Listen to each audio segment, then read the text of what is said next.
நேற்றைய தினம் தமிழ்நாட்டை தாயகமாக கொண்டு தங்களுடைய வாழும் உரிமைக்காக வேலை மற்ற காரணங்களுக்காக கர்நாடக மாநிலத்திற்கு சென்று தங்கி அங்கு இருந்த தமிழர்களை குறிப்பாக தங்கள் மாடுகள் காடுகளுக்கு சென்று விட்டது, அதை தேடி கண்டுபிடித்து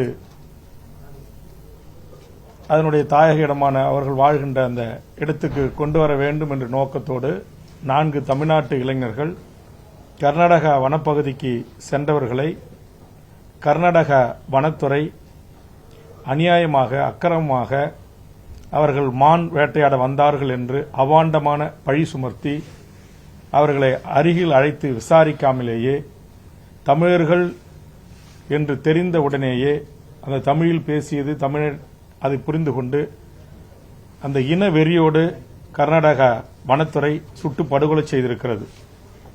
அந்தோணிசாமி, குமார், பீட்டர் என்ற 3 தமிழ்நாட்டைச் சேர்ந்தவர்கள் 3 பேருக்கும் திருமணமாகி குழந்தைகள் இருக்கிறது.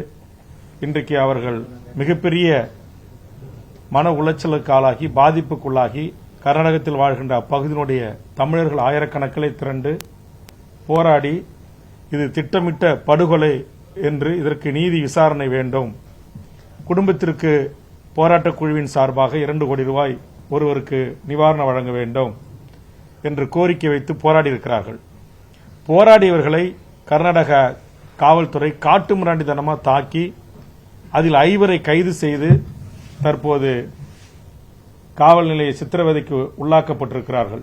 இதை மிக வன்மையாக இந்த அனைத்து கட்சிகளின் கூட்டமைப்பின் சார்பாக நாங்கள் கண்டிக்கிறோம்.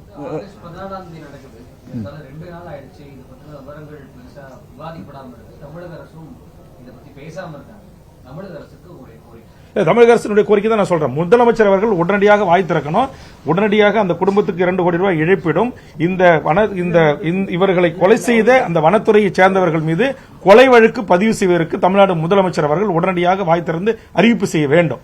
இதுக்கு உதாரணம் சொல்றேங்க. கடந்த சில மாதங்களுக்கு வருடங்களுக்கு முன்பு வங்கி கொள்ளையர்களை இங்க நாள் விசிட் பண்ணாங்க. அப்போ பீகார் நிதிஷ்குமார் இங்க வந்தாரா இல்லையா?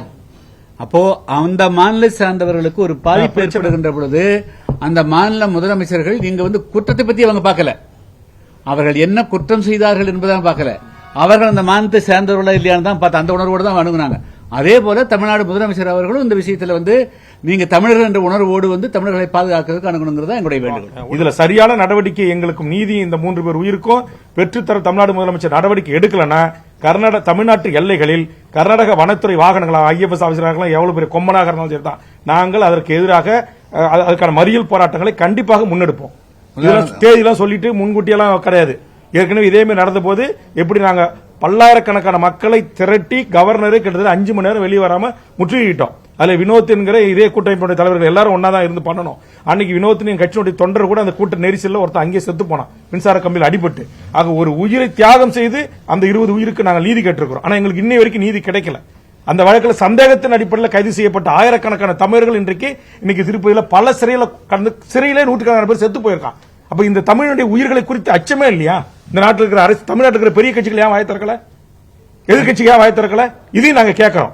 இது தமிழர் உரிமைக்காக ஒன்று கூடி இருக்கிற இந்த அனைத்து கட்சி தலைவர்கள், இந்த கூட்டமைப்பில் இடம்பெற்றிருக்கிற உணர்வாளர்கள் நாங்கள் கேட்கிறோம். நீங்க தமிழ்நாடு அரசு கள்ள மௌனம் ஏன் காக்குறீங்க? அப்படின்னா இதெல்லாம் தமிழ்நாட்டுடைய உயிர் பிரச்சனைங்க. காவேரி நீர் இருந்தா இன்னைக்கு மேகதாதுல அணை கட்டுறதுக்கு இன்னைக்கு அங்க போய் அவ்வளவு தாக்குதல் நடந்திருக்கு. இப்ப எங்கள் 7 தெரிந்தோ தெரியாமலோ இந்த நாட்டுடைய மக்கள் வாக்களித்து உங்களை நாட்டுக்கு முதலமைச்சர் ஆக்கிட்டாங்க. நீங்க தமிழ்நாட்டு மக்களுடைய முதலமைச்சர். உங்களை அவமானப்படுத்துவது, ஒட்டுமொத்த தமிழர்களை 8 கோடி தமிழர்களை அவமானப்படுத்துவதாக நாங்கள் கருதுகிறோம். நாங்கள் போராடுகிறோம், நாங்கள் வழக்கு வாங்குகிறோம். நீங்க எங்க இருக்கிறீங்க?